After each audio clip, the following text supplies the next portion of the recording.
اللہ کریم فرماتے ہیں ان الذین یتلون کتاب اللہ، پہلے پہلے میرے بندوں میں وہ خوش نصیب بندے ہیں جو میرے کتاب کو، میرے کلام کو عزت دیتے ہوئے پڑھنے کے لیے تیار ہو جاتے ہیں۔ اللہ یہ تیری کتاب ہے، ان کو ہم پڑھیں گے، اس پر تو ہمیں ثواب دے گا، اجر دے گا۔ کتاب اللہ کی ہے، اتنی عظیم کتاب ہے کہ یا اللہ میں اس کو پڑھنے کے لیے تیار ہوں۔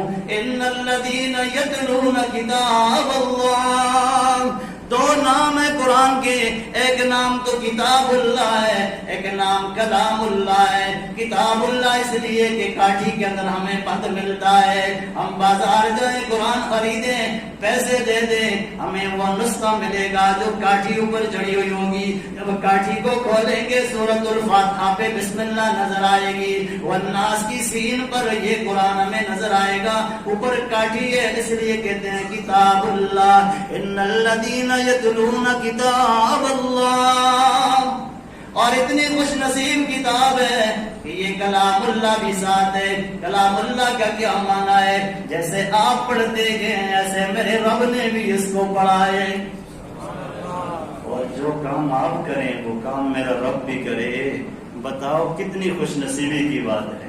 کلام اللہ اس لیے کہ میرے اللہ نے خود اس کی تلاوت کی۔ اور دنیا والوں سمجھ جاؤ، ابھی انسان نہیں تھے، ابھی جنات بھی نہیں تھے، ابھی فرش مخلوق نہیں تھی، آسمان زمین یہ نظام بھی نہیں تھا، نہ آسمان کی بلندی تھی نہ زمین کی پستی تھی، نہ میں اور آپ کیا نہ کوئی انسان کا نام تک تھا، نہ جنات کا کوئی شعور تھا۔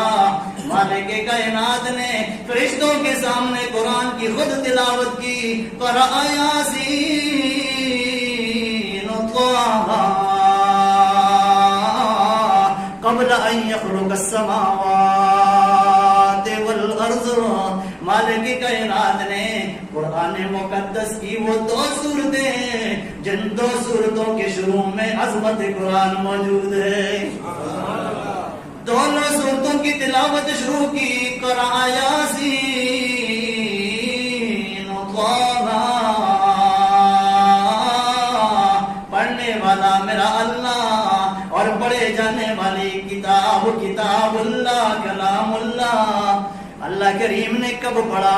قبل ان یخلق السماوات والارض، دنیا کی کوئی عزت دار چیز نہیں تھی، لیکن الحمدللہ قرآن اللہ کی کتاب موجود تھی۔ فرشتوں نے جب سنا کہ مالک خود تلاوت کر رہے ہیں، قاری صاحب کی اتنی اچھی آواز کی آپ نے 22 رمضان تک قریب پورے کھڑے ہو کے سنا، امام کعبہ کتنے حسین آواز کے 28 رمضان تک دنیا کھڑی ہو کے قرآن سنتی ہے، ادھر دائیں بائیں بھی آواز نوٹ کی جاتی ہے۔ ارے اتنی حسین آواز بندوں کی، مالک کی آواز کتنی حسین ہوگی، جس اللہ نے پھر پڑھا بھی اس صورت کو جس کو ایک دفعہ خالص رب کی رضا کے لیے پڑھنے والے کی اللہ سابقہ گناہ معاف فرما دیتا ہے۔ ایک دفعہ فجر کے بعد پڑھنے والے کی دن کی ساری ذمہ داریاں میرا اللہ اٹھا لیتا ہے۔ اور میرے بندے جب پڑھ لی تو نے میرے کلام کی صورت پڑھی، میں نے بھی خود اس کو پڑھا، تو نے بھی اس کو پڑھا، جن کے پہلے حصے میں پڑھنا تیرا کام ہے۔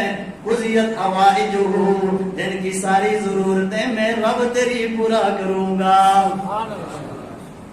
کہنے والوں نے کہا لست مرسلا، آپ تو پیغمبر نہیں ہیں۔ مالک کائنات نے پیغمبر کو بعد میں وجود دیا، قسم اٹھا کے پہلے پیغمبر کا چرچا کر دیا۔ یاسین، او میرے یاسین پیغمبر، والقرآن الحکیم، حکمتوں سے بھری ہوئی قرآن کی قسم، عظمت قرآن والو، انک لمن المرسلین۔ میں رب قرآن کی تلاوت کر کے اپنے نبی کا نام لے کے عرض کرتا ہوں، قرآن بھی بے مثال ہے اور میرے نبی کی عزت بھی بے مثال ہے۔ کہنے والا کہتا ہے لست مرسلا، اور آپ پیغمبر نہیں ہیں۔ مالک فرماتے ہیں قسم میرے قرآن کی، میرا محمد میرا پیغمبر ہے۔ یاسین والقرآن الحکیم انک لمن المرسلین علی صراط مستقیم۔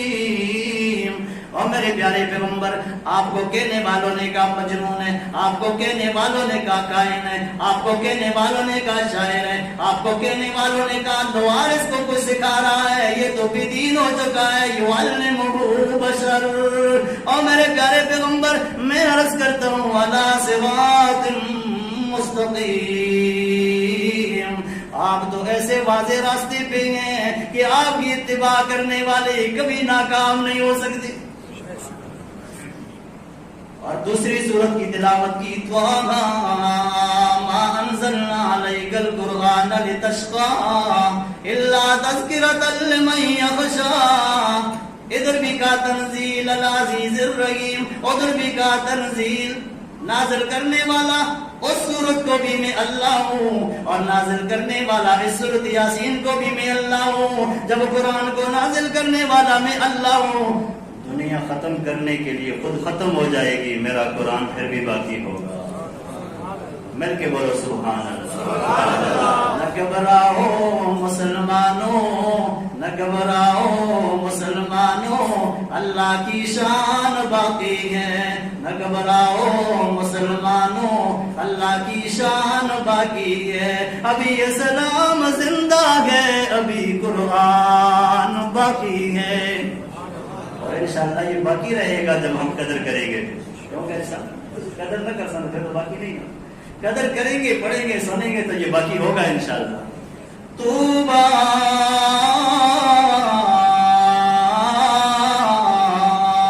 لِأُمَّةٍ، جنات تو کوئی نہیں، انسان تو کوئی نہیں، لیکن اللہ موجود ہے، اور اللہ کے سامنے اللہ کے فرشتے نورانی خادم موجود ہیں۔ غلام کہنے لگے، خادم کہنے لگے، فرشتے کہنے لگے، طوبیٰ لِأُمَّةٍ، بڑی خوش نصیب امت ہوگی جن کی زبانوں پہ یہ قرآن جاری ہوگا۔ بڑی زبان، بڑی مبارک یہ امتیں ہوں گی جن کی زبانوں پہ قرآن جاری ہوگا۔ خوش نصیب یہ امت ہوگی جن کے سینوں میں قرآن موجود ہوگا۔ خوش نصیب یہ امت ہوگی انزلت، جن پہ یہ قرآن نازل ہوگا۔ آپ خوش نصیب ہیں کہ نہیں ہیں؟ ان الذين يتلون كتاب اللہ، ان الذين، بے شک وہ لوگ، وہ میرے بندے، یتلون کتاب اللہ، جو کس کی تلاوت کرتے ہیں؟ قرآن کی، کتاب اللہ کی تلاوت کرتے ہیں۔ جب قرآن کی تلاوت کرتے ہیں تو ان کو یہ شان اللہ دیتا ہے۔ الذين آتيناهم الكتاب يتلونه حق تلاوته۔ ارے قرآن ہر کوئی نہیں پڑھتا، قرآن وہ پڑھتا ہے جو قرآن کو حق سمجھتا ہے اور اللہ کی کتاب سمجھتا ہے، اللہ کریم کی نازل کردہ کتاب کو سمجھ گئے اس کو پڑھتا ہے اللہ کریمہ۔ ابھی میں نے الف با تا ثا یہ الفاظ میں نے سیکھے، اچھا اس سے ترقی ہوگی، سپارے پہ ہوگا، اس سے ترقی ہوگی، ایک دن آئے گا پڑھتے پڑھتے الحمدللہ والناس کی سین پہ پہنچو گا، دیکھ کے تو مجھے قرآن آ گیا، سب نے کہا مبارک ہو مبارک ہو، آپ نے قرآن پڑھا، الحمدللہ یہ بھی سعادت اللہ نے دے دی۔ چند دن گزرے کہنے لگا جی، مولوی صاحب کہتے ہیں جی نبی علیہ السلام کی خواہش تھی کہ سورۃ یاسین میری امتی کے دل میں ہو، اور نبی علیہ السلام کی اس خواہش کو میں پورا کرنے کے لیے تیار ہو جاتا ہوں۔ مولوی صاحب کے سامنے تحیات بیٹھ جاتا ہے، یہ نہیں سوچتا کہ بڑی دولت والا میں، یہ نہیں سوچتا کہ تنخواہ تو میں دے رہا ہوں، یہ نہیں سوچتا کہ مسجد کا ملک صاحب تو میں ہوں، یہ نہیں سوچتا کہ میں تو دنیا دار ہوں، مولوی صاحب کے پاس تو اپنا مکان بھی نہیں ہے، یہ نہیں سوچتا، کہتا ہے مولوی صاحب کو میرے اللہ نے مجھ سے بہتر کیا ہوا ہے اور میں بہتر چیز ان سے سیکھتا ہوں، دوزانوں بیٹھ جاتا ہے۔ نبی علیہ السلام کے صحابہ التحیات ایسے سیکھا کرتے تھے، نماز کا سبق ایسے سیکھا کرتے تھے، استخارہ ایسے سیکھا کرتے تھے جیسے طالب علم قاری صاحب سے قرآن سیکھا کرتے تھے۔